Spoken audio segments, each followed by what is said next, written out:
My name is Brandon, and over the past year, the Delight Cafe team and I have traveled across the U.S. researching this rapidly growing industry of CBD products. What we have found throughout the industry were products that were inconsistent in dosage and used ingredients that weren't even lab tested. Products with chalky textures, bitter aftertaste, and worst of all, confusion among the CBD consumers. That's why we created Delight Cafe. A 15 milligram lab-tested, all-natural, water-soluble hemp CBD powder pack. It's odorless, colorless, and tasteless. Add it to your favorite drink of choice, wherever, whenever, on the go. Quickly find your calm, your balance, and your delight when you need it most.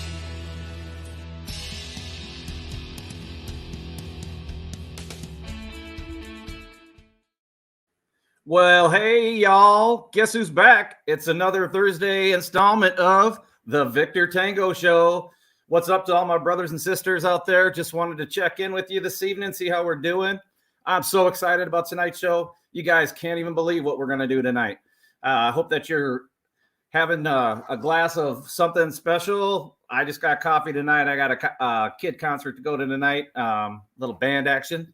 But we're probably going to add a little something into it to make sure that we're feeling good later. Would like you all to try this out. Delight CBD.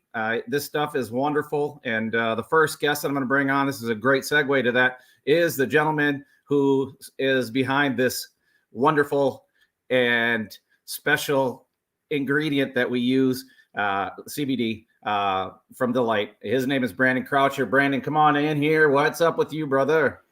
Not much. How are you, my friend? I'm glad to be here. It's an honor. I get to sit down with vets and have this fun conversation. So I'm glad to be here. Welcome, my friend. Why don't you start off and telling everybody a little bit about your background and what got you involved with pushing forward with Delight CBD? So I actually come from a background of I've always been in leadership roles. I've been in these crazy positions in life, from running a Starbucks that was one of the largest in the world to all of a sudden seeing mental health start to become a big thing. And for me, I wanted to break barriers. And when I see that everybody's doing their own thing and all that, sometimes it's hard to change the world if you're not going to be willing to change yourself. So I quit my job, moved across the country, and learned all about this plant, and then saw how I could help my mom get off of her. She can work her way off of her pills and help my family be able to see that you don't need to just stick to one idea of what everything's going to be. So start that seed by planting it in the hemp plant. I love doing it with veterans and helping Victor Tango and all these organizations. It's as easy as ABCBD right there. Perfectly done, Dave. I love working with the veterans because this show is one that we're giving veterans a voice, and mental health is something you take seriously because you know that's where I take seriously. And what I appreciate is that you want vets to be able to have somewhere to go, to help them be able to get the true help they need, the respect they deserve, and the honor that is bestowed upon them for being willing to serve with their lives the way they did.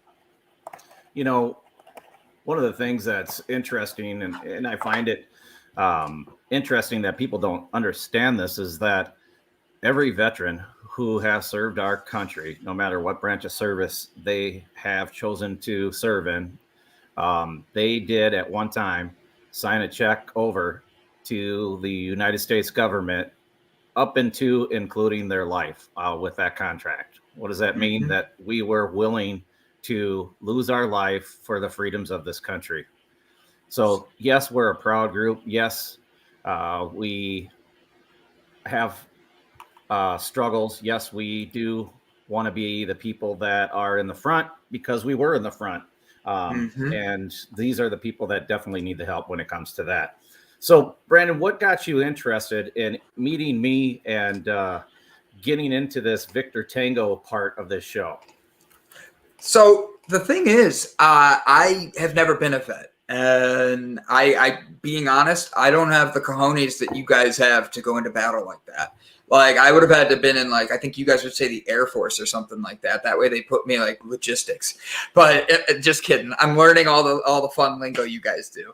For me, it was, I wanted to be able to give a chance to have conversations with people. And Brian goes, I got somebody that was a vet, and people respect one another when it comes to vets. So if I've never been a vet, I should never lead a show talking about vets and what it's like to be there. So for me, Dave, when I sat down with you, I have a thing with character and energy, and I can make anybody like me, but I have to like them, and I have to see a drive in them. And I saw that in you, and your heart was so open to wanting to do more and more for vets because you cared for them. And that's a place that I understand, because that's how Delight came about. It came about for me caring about my mom. I wanted her to not have to be on so many pills, and you cared about your fellow brothers, that you turn around and you're like, look, this is why I want to do this program. This is why I want to help the vets, is they don't have a voice that is heard loud enough. And I want to be able to start giving them a louder voice. I want to help people that served with me. And I couldn't say no to that. Like, how would anybody say no to that? Yes, and I appreciate that you didn't say no to that. As you know, mental health is huge in what I want to talk about, and it's hugely neglected in our society today, with the way that veterans are treated and the lack of treatment that they have available to them, or their fear of treatment with government agencies like the VA or government-sponsored healthcare, stuff like that. So thank you for allowing us to get our message out and be able to get this information out to veterans as best as we can. Resources, claims information, whatever it may be, things for them to try and live a normal life as best as they possibly can. We want to thank you, and we really appreciate you being here, brother. So with that being said, I'm going to roll into the next segment, which is going to be our special guest. Well, not that you're not our special guest today, Brandon, but we do have a special guest that is, his name is Ray Mefford, and Ray is part of the organization. It's called the V Incorporated, and they're a nonprofit organization. And I'm going to start by reading their mission statement. It's time to raise the voice of the community again. The V Inc. has been working for several years prior to incorporation to lay out a path. The time is now is to stop working towards, but start working as. As of November 20th, 2019, the V Inc. is in business. It is time again to raise resources to support not only the idea, but the reality of doing for our veterans. First is an awareness program to introduce suggestions for helping meet the needs right in our own communities. Most people can tell you about their understanding of a nonprofit and their services. Good intentions are not and cannot replace action. First responders and veterans pay a heavy price for serving. These individuals deserve all, not part of the resources needed to improve the quality of their life after serving. The V Inc. has worked hard with many organizations and officials in the past. So much has been done, but sadly, it is not enough. You know that efforts to improve on what we previously have done to honor these special people, not only repeating, but improving on what was previously accomplished. If you are not familiar with the memorial parks in your area, you should venture out and see what they are all about. The goals this year are focused on attendance and participation. The memorial is established and now needs to grow, not only on site, but in the hearts and minds of the community, and that the people are honored.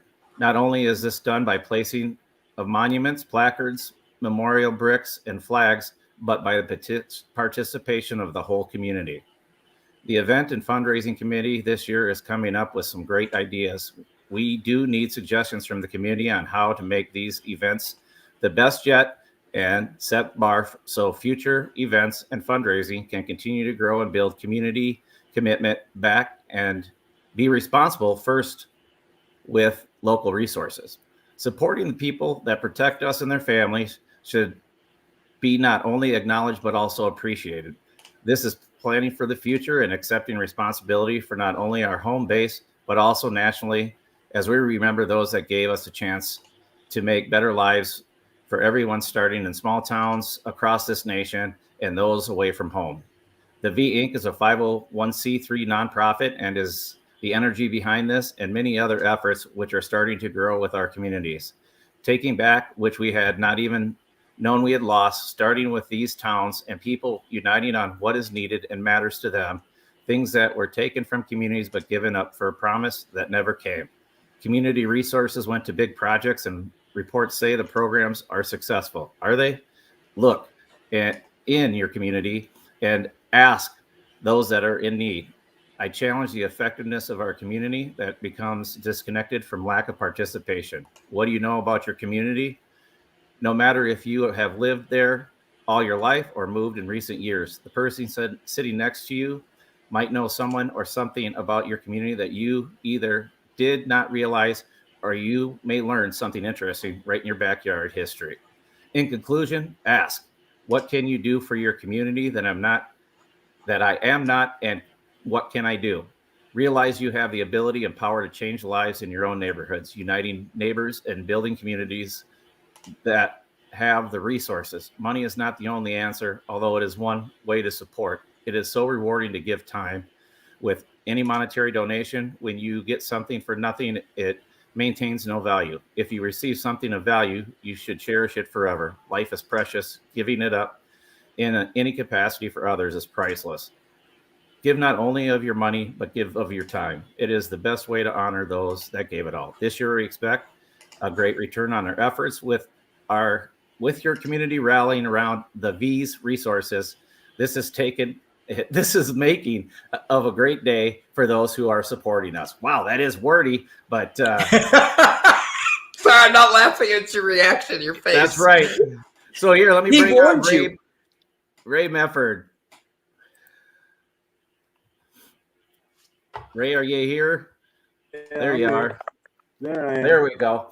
Man, you were right. That is quite wordy. I thought I could read it a little faster than that. Holy buckets. Well, it's got a lot of facts in there, and we need to break that down a bit. It's actually two parts of something that we wanted to get a message out. And, I mean, people are hungry for info. So it's just we need to make sure that we're getting the right questions asked before we come up with all the answers. Yes, sir. So why don't you tell us about your history, a little bit about your service, let people know a little bit about you before we get into the organization. Okay, I was a small town, rural community boy headed down the wrong path and sought out a change in life, going to join the service and do a career with it. Unfortunately, I ran upon some problems in service in Japan before I had my first year in, which is my service-connected disability. PTSD is a very big part of that. From that stage, it was pretty much downhill from there. I didn't get a lot of support. I was pretty much ready to get out by the first enlistment. My mother, I would hope to have made proud, was dying of cancer. So I began a journey of trying to figure out where I was going. At the same time, I was noticing all the gentlemen around me that were struggling in the late 60s and 70s. When I was a child, I noticed, and then in my teen years especially. I must apologize to all the Vietnam veterans. I didn't understand the flaggings and the caps and the different patches that they wore years ago so that I could have acknowledged them then. So I hope to do some of that now. So what era of the service were you in? I was in the Navy. I'm a salty sailor, and I've been around the world enough mileage to go 6 times around. So are you a shellback? Yes, sir. Completely. Harder and saltier than can be. Well, that's I'm still a veteran. I'm still a brother. I'll share a little war story with you if you don't mind. There was a movie. There was a movie out about a kid that was playing war games, and he ends up getting Russia to do this thing, and we're supposed to be under attack, and we've got so much time left to respond, or we were going to be nuked off the planet. That was somewhat based on a true story. I was near Australia when they put out "This is not a drill," general quarters. Yeah. And they so it wasn't a drill. No, it was not. And they found out that it was a computer error, and they called it off 20 seconds before we response. Wow. I had the aerial flight commander for the 7th Fleet in my ear saying, "Hold on, gentlemen, this is what we trained for." Pretty interesting things that would interest people if they take time to sit down and listen to some of these. They're not all horror stories. Believe me, I've got an album that we've been working on for the past year. I referenced to you earlier. We used Facebook Workshop in a unique way. Kurt Riles, he had enlisted over 600 writers that were learning writing styles and techniques, and I commissioned them for one song, and that turned into commissioning for an entire album. And we're going to release, we've already did a premiere on 9 songs. Some of the videos are out on YouTube. We're just gearing up with the Facebooks and the things. We've really been cautious because we don't want to come out and have somebody say something against what we're trying to do. Yeah. Reference to some of the other nonprofits that's come out and they start out with a black mark. We want to make sure that everything's taken care of and the veterans primarily get everything they deserve. So, I think. Go ahead. Sorry, go ahead, Dave. I'm so used to being the host. I'm going to mute myself so I don't just take over. It's okay, Brandon. You can be a part of this. What I was going to ask is, it's a comment more than anything else, is don't let yourself be afraid of putting a black eye on your name. Do your best to shade away from that. But no matter what you do, no matter how you come out, there's always going to be somebody that's going to oppose what you're standing for. And it doesn't matter. It really doesn't matter. You just have to have a confidence in yourself and in what you're doing to just keep moving forward and keep your head down and keep moving forward. Because that stuff, it's always going to come. And that stuff is always coming from people who are below you, who aren't working themselves to get to where you are. You'll never have somebody that's above you coming down and attacking you for what you're trying to do. That's really good. So just keep that in mind and just keep plugging away and keep moving forward. That's all you can do. You're always going to have naysayers. You're always going to have people that say you can't. You're always going to have those people that say, I disagree with what you're doing. You're just stealing money and you're not helping anybody. They're going to say that about everybody. Just keep your books clean and get out there and do what you got to do. Veterans need the help. Get out and get them the help. Because we've got a lot of things happening. I'm going to share links between our pages, and I plan to participate as much as I can with this. I like what y'all are doing. Amazing. The stories are coming. I want to share one with you that you may find a little interesting. We had a veteran come to me, and he told me this story about him and his brother had served together the same service. One would go in, and then when he came home from basic training, the other one would go for the schooling or the training.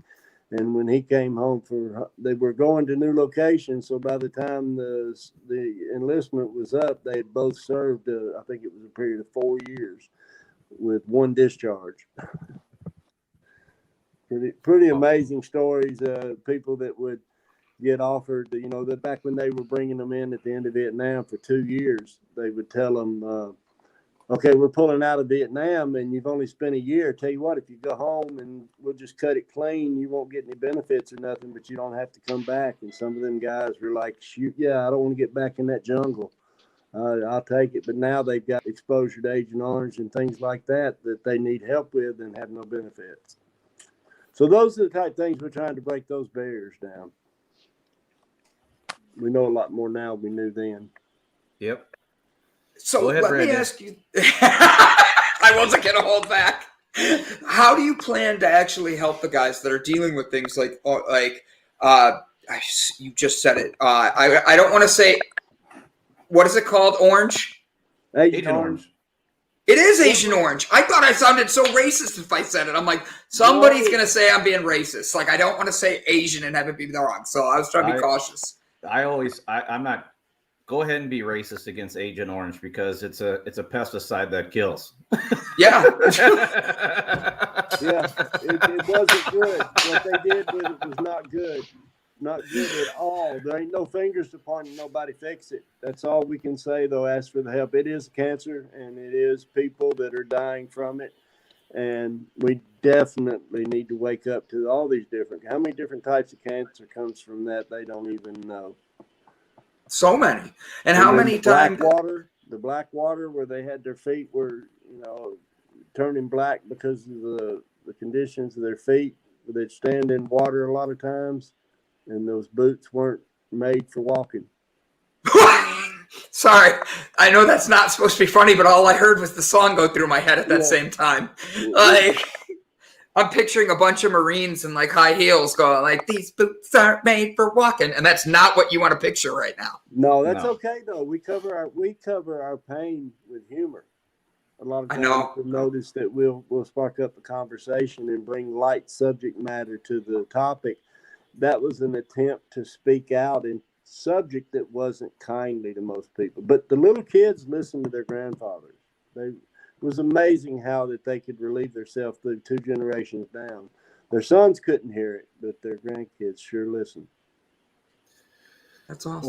What I've found is people who served during World War II and Korea and Vietnam, the people that I've sat down and talked to, because I was a veteran service officer for a while and heard their stories, is I heard stories for the first time from some of those veterans that they couldn't even share that story with their family because of they were afraid of the image or the way that the family would think of him, would perceive him, after that. And would they think he's a monster or what kinds of things? And so when you get people like that have been living with that for 30 years, 40 years, this is 50 years, that it just eats your soul. The guy screaming in the middle of the night from terrors. Yep. I'm thankful that we're starting to get that space now, which I call wiggle room, to talk. Yeah, I didn't mean to interrupt you, but I knew exactly what you're saying, and there's triggers of numerous ways, breaking glass or suppressing those feelings of terror within yourself. It's hard to talk to someone about it. Some of it's hard to believe you were there actually seeing it happen. Right. And you're right. We numb it. And so we're numb to that. And then we joke about stuff about it, which people would find also uncomfortable in conversations, is because of the way we joke about that kind of stuff, because we don't know how to handle it on any different level. And so that's the only way that we know how to come out and actually talk about it. It takes time to be able to talk about it and be able to do it and be able to come up with educated perception or conversation about what's going on and what you've been through and that type of stuff. So, well, I've got a friend sitting here tonight with me. He's an inventor. I mentioned him to Brian earlier today. He's got a lot of amazing products. And one of the products that he's offered me to come out with for a fundraiser is called Cheery Notes. They're little hello type little notes that you could wear for like introducing yourself, but they don't have your name on them. They have challenging questions. Do you know what a veteran is? Do you know what Vietnam means? Do you know? Any number of type questions we ask from a military person's perspective, and then on the other side, a civilian, what they might want to ask a veteran. What was it like to come home, getting spit on and stuff? Really, really to the point stuff, and we're gonna have a lot of success with that one. Gotta get people talking for sure. You should throw that on TikTok. That should be great to follow, because you're going to get some outrageous responses from some of that. Yeah. We're coming. I've got a whole media group in behind it. We've been cautiously. We wanted to come out with a solid message. And hey, man, you really did. You read that whole mission statement. That was something else. It's really, really something to know that your dreams can possibly come true, right? Even through the nightmares. So let's talk a little bit about the organization. Why don't you tell us what the plans are for the holiday season as we're getting into Thanksgiving and Christmas around the corner and New Year's? Are there any special events, or are there any things that you're doing right now in your area, in your community, that are reaching out to some of those vets in need during this time? Let me give you an idea of what we're looking at right now. In the first couple of years of this development in this program, we put together several opportunities. Like we've got different people that go to some of the homeless communities that are under the bridges and places that you see like that, and they have year-long collection programs. You don't want to take and give a bunch of shampoos and stuff that you get at the hotels and all that. It gets left on the ground. The news comes in the next day after they run off from the place, and look how nasty they left it. You know, it's a lot of bad understanding there. So you got these people, they're taking warm coats to not just to the coat banks, but going to these places where they're hiding under the bridge or off the exit or somewhere where they're huddled together as a troop. I mean, you have the same hierarchy that you have. I find it getting back to some of these locations, the ones that really have to know how to live in the woods or whatever, they're not there by the time you get in and talk to people. But we try to carry foods into these places that don't generally come to the food banks. So Florida doesn't really get cold, but I'm working with it's a United Methodist Church, and they do like a thrift store. And they were having a lot of problems with the locks being broken to get into the back part of this, and they thought stuff was being stolen, but they never really noticed stuff being gone. It was more people trying to get in and stay warm. They would find bags of clothes where they would pile up and nest 2 or 3 people at a time to stay warm. That's in a better climate here. In Tennessee, it's a lot worse, and we're actually going to take several jackets on a trip we're going on this week. My friend, Mr. Henry, Jim Henry, the inventor I referenced, he's been doing this for probably about the last 20 years. We have food banks. Of course, the V, like I was referring to before, we're a bridge between need and resource. So I'll go to the Chamber of Commerce, find out what they're willing to do, see if I can't get a little deeper into the culture when we go into some of these camps, or if we do something like a stand down. That's a term that you may be familiar with after you've been up on the line. Well, we allow them to come in and have showers. We offer showers. We offer food. We offer several different types of service, from clothes to, dental and health exams. So we are trying to do that. But year 3 in our business model is where we really take on helping vet these people, because you can't go into a community that, say, a small community has 14 homeless and 8 of them are military. What do you do with the rest of them? They feel left out and picked over, and they vandalize the community after their friends and people that they got help. We ain't never going to get help. Then you have different things, which we will come upon the suicide rate. We do programs for PTSD and I wear a band. I cannot believe I'm not wearing the phone number band on my wrist right now. I've been wearing it for the last 5 years. When I was diagnosed and given a name to what I was suffering. So we can come together. I guess that answered your question. I was a little bit everywhere, but I'm very passionate about something that's coming. It's coming. We need the support. We need people to get behind us and say, this is what they want. They want to heal their communities.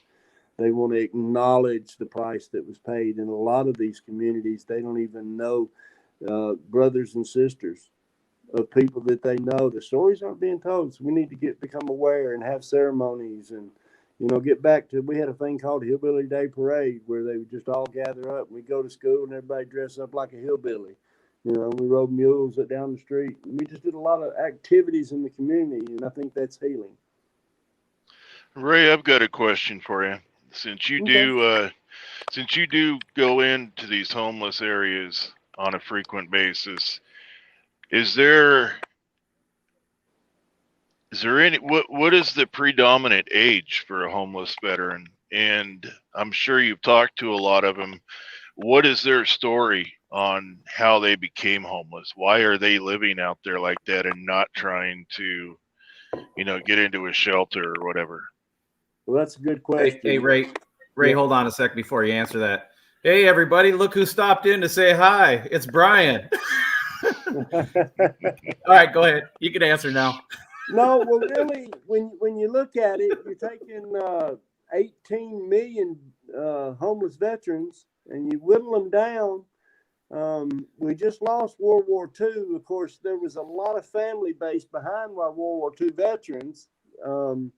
they were ashamed as how the country treated Vietnam and Korea people that served in these different service periods. So then we have that effect, which is it broke our families up. Alcoholism, drug addiction, that's when it went rampant within us, and a lot of these guys ended up from mostly what I see in the homeless are the Vietnam era veterans. I see a lot of drug addiction between someone that's never served and the younger groups, not necessarily anyone coming back from service now. There are a few peppered in there from Desert Storm or different Falklands where they had an injury or something of course, then you start struggling with the GI Bill that they're under, which is ridiculous to me. We need to get one way to treat everybody completely.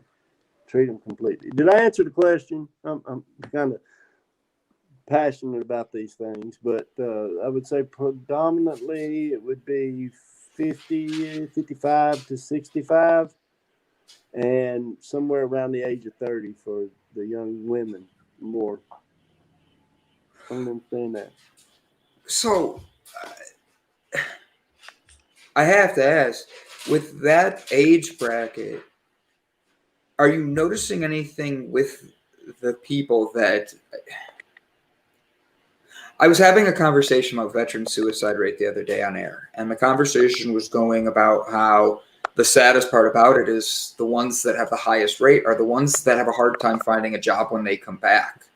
Have you noticed that the families of the ones that have been coming back are not as supportive, so they're not able to get the help that they need? They're really not, because they're struggling. The young new enlistees, they're not getting paid. They're the ones that starving. Hell, that's a heavy phrase, but they are having a hard time making enough money to feed themselves, which leads into a comment I would say about these homeless communities. The counties are moving these people around quite rapidly. They got 3 or 4 places a year. They'll move them from place to place to place like cattle and let them graze off of that part of the community or whatever for a while. Trying to be humorous, no, I'm not. But still, these younger girls are getting with some of these older veterans because they can treat them nicer than the young guys. They sloppily treat them, so then you end up having babies in these camps. Not good. Not good at all. So we want to try to get out there and get this thing vetted out and see what here again, the resources versus the need. I have a need now. The resource tells me that unless they can pass a drug screen, they can't get service. So I did a little research, and the United States government averages $200 billion in veteran affairs for money going to vets. How do you see that? Because $200 billion doesn't make sense to me that our vets don't have better, A, healthcare ways to helping them, B, with $200 billion, the vets that are retired should all be living without having to be homeless. They should have a place to stay. That would have built communities in that. I know you don't know how the money's spent, but what do you think it's going? I can give you Talk to me. Hammers for $8,000. That's where the money's spent. The $500,000 jet airplane canopy stolen away, melted down, and shelled out for a new one, and they're charging us $500,000 just to repress the neoprene. There's certain things that need to be corrected and changed and fixed. This money's inappropriately being used, and they say we're spending it in the right places, but we started in the VA 3 years prior to when Trump, and I'm not picking politics here, but Trump, when he opened the VA up, that's what allowed me to come in and get my services. I was denied for 40 years, flat out denied. But how can you be denied as a vet? They told me I didn't qualify. They lied to me. They told me my records burned up in St. Louis fire in 1970-something. They lied to a lot of us. A lot of us from that area, we caught a lot of lies. They told us and they are the people that we talk to, not a conspiracy theory. These are the people that when we do attempt to reach out and go to a VA hospital and they say, do you have your DD-214? You say no. They say, well, come back when you have it. And then it takes you 3, 4, 5 weeks to get it. Plus, a lot of guys, there's a lot of deterrence in there for these guys. And that's what we want to bridge. We want to get in there and give them rides for certain events and certain things that they want. We want to offer small. I got a couple. not tiny homes, but smaller versions of places that we can transition them through. Because some of them won't stay in a hotel; they just will not do it. I don't know. Tiny homes are trendy right now. I don't know. They might want a tiny. I'm just kidding, Ray. No, they do. We got a. My friend Jim Henry again has a thing he calls the House of Hope, and he's had it tested. It'll hold up to a 90 mile an hour windstorm. 2 men can put it up in 30 minutes. It's fully functional with air conditioner, and if you want to put one of those in, we've got some ideas, but they're a little early for what we're capable of doing. We need the funding, and we need someone to realize that we're not these fly-by-night in a hat type fundraisers that we want to put out, because I'm putting out quality products. Like, can I mention? He's got a lens cleaner that he's allowed us to package by veterans for veterans. And it's the most amazing eyeglass, camera lens, surface, solid, like media type surface cleaner. It's just amazing. People can set up fundraisers through churches and little league parks. And I'm just highlighting some things here. You know what I mean? I want to talk a little bit about what you said about going to a VA hospital or clinic and needing your DD-214. Well, here's one of the stops that have been put into place for veterans, is that in order for a veteran to get services from the VA, which is the Veterans Administration, is they have to prove to the organization that they are in fact a veteran. Without that proof of being a veteran, they won't help you. No. That's a fact. And on top of that, the Department of Defense, which is the overseer of all of the branches of service and pays all the branches of service, all of that, the people responsible for creating the DD-214s for veterans when they get out, they don't take a copy of that and give it to the VA. That is the veteran's responsibility. So what I want to do is I want to stand in here and say, hey, we got to take a little responsibility for that of our own as veterans, to say, hey, we are veterans. Let's hold on to that paperwork and be able to do that on our own. That's a little bit that we need to do too. We got to have some ownership in this. It's our claim. It's our benefits. We earned them. So we need to stand behind our service and say, I'm a veteran, damn it, and give me my benefits. And I have the proof that I am. The problem that we hear a lot of is people saying that the VA is stacked up against them, but they're afraid, veterans are afraid to do the work because they've heard all the horror stories. So they're afraid to start at square one, and they won't do it. And they won't do it. They won't move forward. I've seen both sides of it. Been a part of both sides of it, totally understand it. But we have to do better with the money that we're spending on the VA and veterans. There's no doubt in my mind that that has to be better. When I know, because I went to a meeting, that we are spending $10 million a year on housing some records of some veterans in a facility in New York that we're not touching until a veteran puts in a claim for benefits, and that veterans records are on that pallet, then we'll open the whole pallet and then we will put it into electronically so that it's scanned into electronic records. And I know that's a fact. We quit spending money like that and put it where it needs to be, then we'll start seeing some progress. When you quit paying these doctors, average doctors, not great doctors, extremely high salaries to work for the government, and they do subpar work, then maybe we'll get somewhere as well. So there's a lot of things that we can talk about. I don't know what that back feed is. Anybody hear that? I heard you. I heard exactly what you're saying, sir. They got so many programs. They're so spread out. They need to focus on letting doctors be doctors and not hiring all these people to stand around and watch chair counts and wiping them. There's a lot of money misappropriated in there. But from what you were saying too, the veteran needs to be responsible. He needs to take accountability. And that generation was the generation that took accountability. I don't know why they won't light up now and just come back. You know what I mean? Yeah, I get it. I'm with you on that. I have a question for the three of you. What is the hardest thing that when you came back? And Dave, I think it's one of our mics is staticky. I tried figuring out which one it was. All you could do is unplug it and replug it. So it's something where it's not going to work. I was playing with them down there. But when you guys came back, whether you saw a battle or you didn't, how hard is it to adjust, and how difficult was it to go back to being quote unquote normal? For one, your biggest part of, or the biggest thing wrong with that question is there's no such thing as normal once you've been in. You never get back to what you think is a normal. And if you think you're going to, then that's you're just fooling yourself.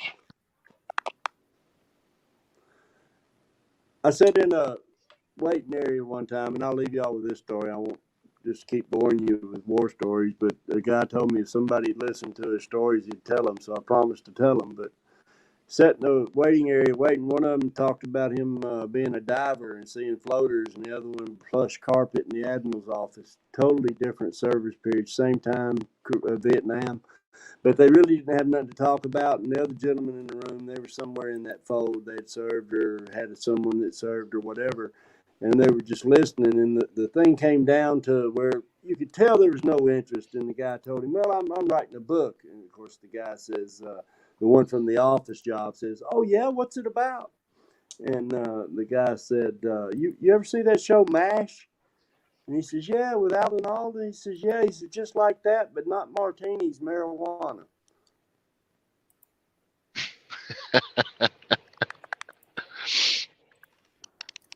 And that's, I don't know why I had to tell you that, but that's the breaking scheme right now is to, they won't let you record these things, but you sit around and you're hearing everybody else in the room's kind of taking measure of what's being said. And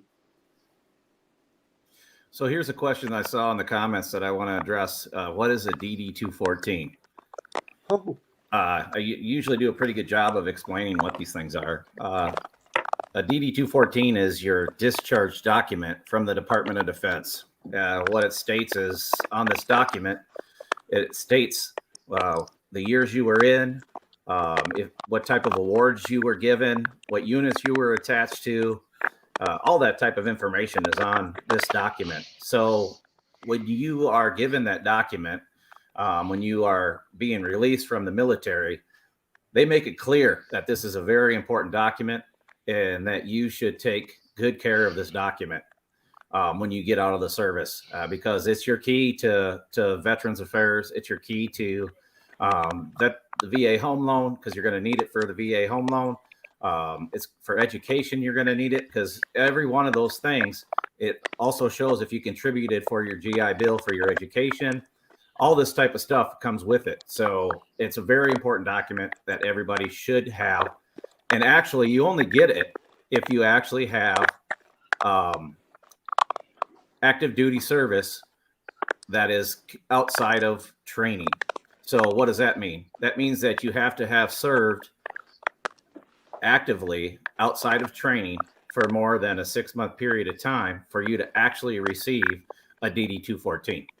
So, and in today's world, for the VA's qualifications, if you were in the service after 1980, you have to have 2 years of active service, consecutive active service, without, if you were not in a conflict or in a war, you have to have 2 years of active duty service to be considered a veteran in the VA's eyes. If you do not have 24 months of consecutive service, you're not considered a veteran in their eyes.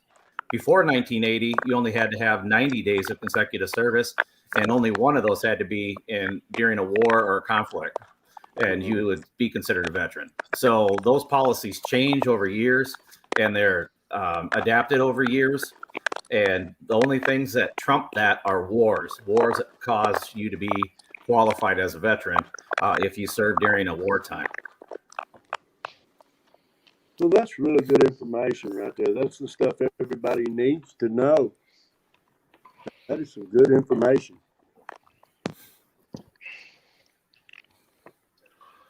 So it sounds like what you guys need for your program for the V Inc. is you guys need resources so that you can get out and help these veterans with more of that kind of stuff.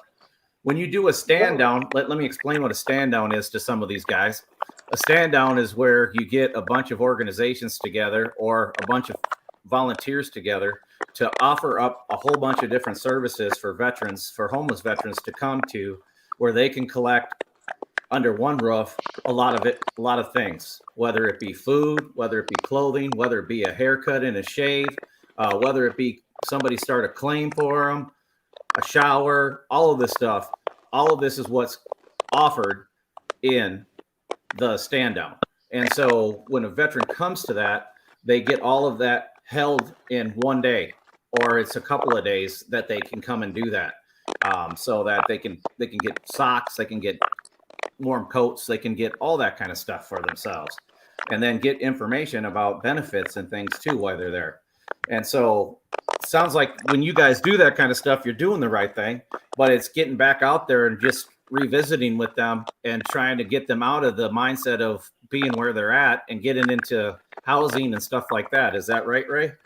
Pretty much that's it in a nutshell. But then again, too, we have some resource funding already in place, but a lot of money sitting there in a big bank account is nothing but tempting people. You got to make sure it's done right, and that the people's not just following an old system that's broken and money's going down the same rat hole. We are doing better roundups. We are getting better corporate sponsorships. We are getting better community. You know, the Statue of Liberty, they finished that project. It was laid in pieces across Ellis Island. They finished that project. A man named Pulitzer at a newspaper, and on kids' pennies out of school, they funded enough to stand the statue.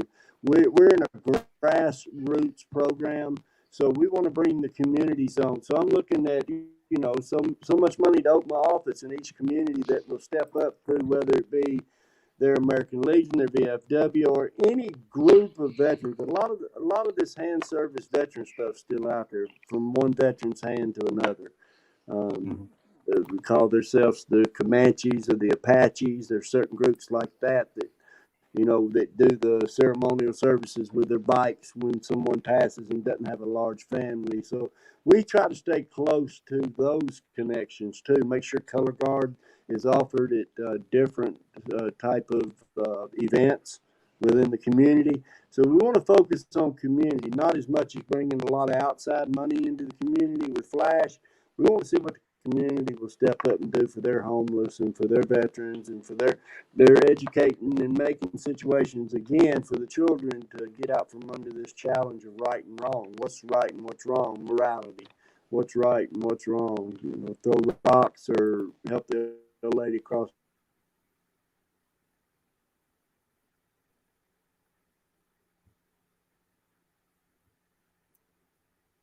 I can't hear him. Lost him. You all there? I'm here. Brandon, I'm here. There you go. I'm not used to being muted. I'm used to just talking. I muted myself there to be nice. I think it was his phone. It was his mic. I knew it was when you were talking the one time. I muted him and turned his. Yep, I just tested it, and I'll teach you how to do that later. But he's fascinating, and I think it's a great program that they're looking to do. And I do have to get ready to go, guys. But make sure you get me in contact with Ray again, because I want to make sure we do everything we can to help the V Incorporated, because they are a 501c3. And honestly, Ray, thank you for your service and thank you for everything you're doing, because people like you are changing the world, sir. So please make sure you keep being you. So thank you, sir. Thank you. You too. And then you keep talking to these two. They have more questions, especially the one below me. I was rambling. I said something at the noon hour today or something about rambling. I'm a rambler too. So you just told me a joke about cannabis, and then you tell me you're a rambler. I'm starting to see correlation. And you're in Florida. Man, I don't hide. I don't hide. The blind side only comes when you ain't expecting what's coming. I like it. Ray, it was a pleasure to meet you, my friend. I am honored, and I look forward to speaking with you more. Brian, Dave, Stay handsome. Brandon, Later, thank you. brother. Brian, Dave, Oscar. I guess we can continue this sort of thing on another time or two. I enjoyed it. Well, we're going to keep rolling here for about another 10 minutes. Yeah. Brandon just had to get going because he's got an interview. Hey, Brian, you got any questions?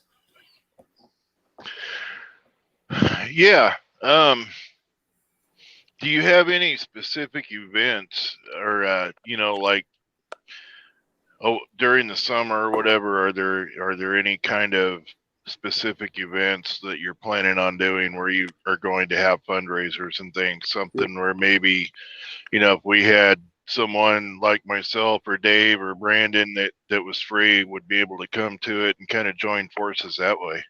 Where are y'all located? All over. All on over. the internet.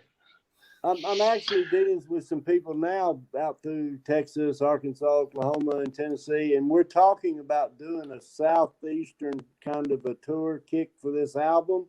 It won't be all the performers, but it'll be a set, kind of like American Idol did, where they bring 3 or 4 of the performers out in an event for a fundraiser and tie it in with like a country swing festival or just some communal festival that's going on a yearly. It's like their 15th thing. I don't really like the golf tournaments.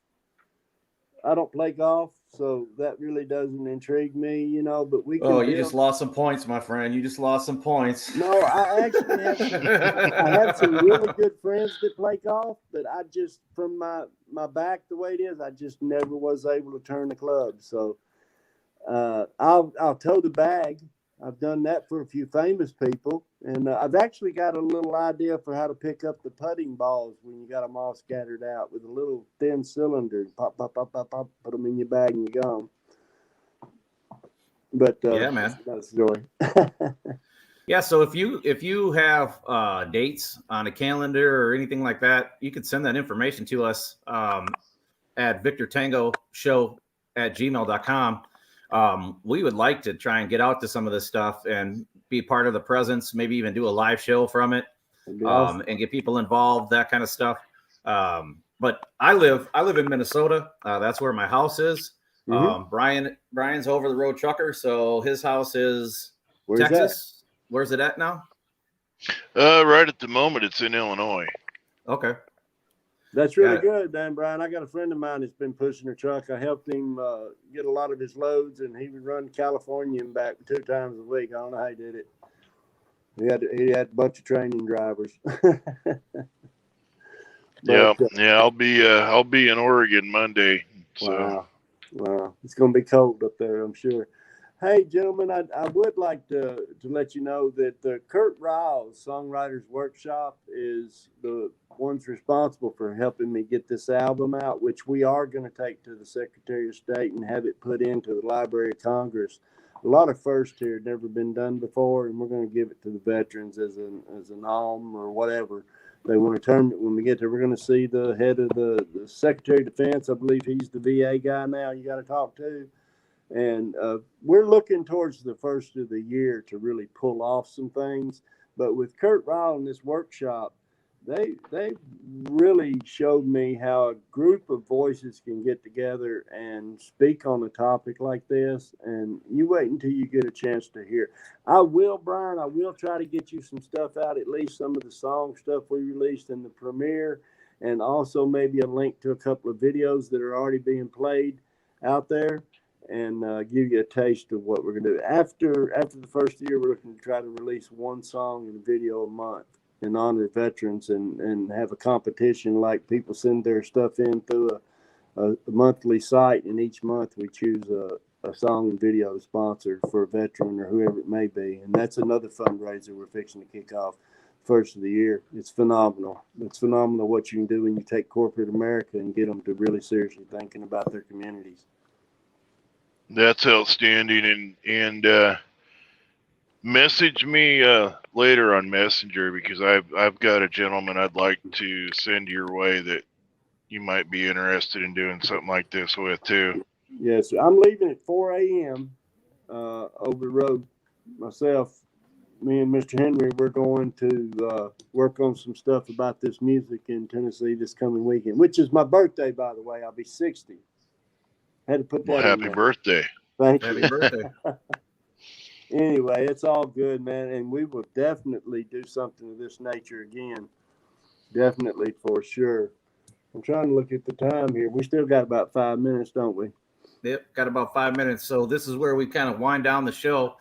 So this is where we're going to get our last opportunity to ask our question. So Brian, why don't you ask a question? I'll ask a question, and then we'll work on our way out.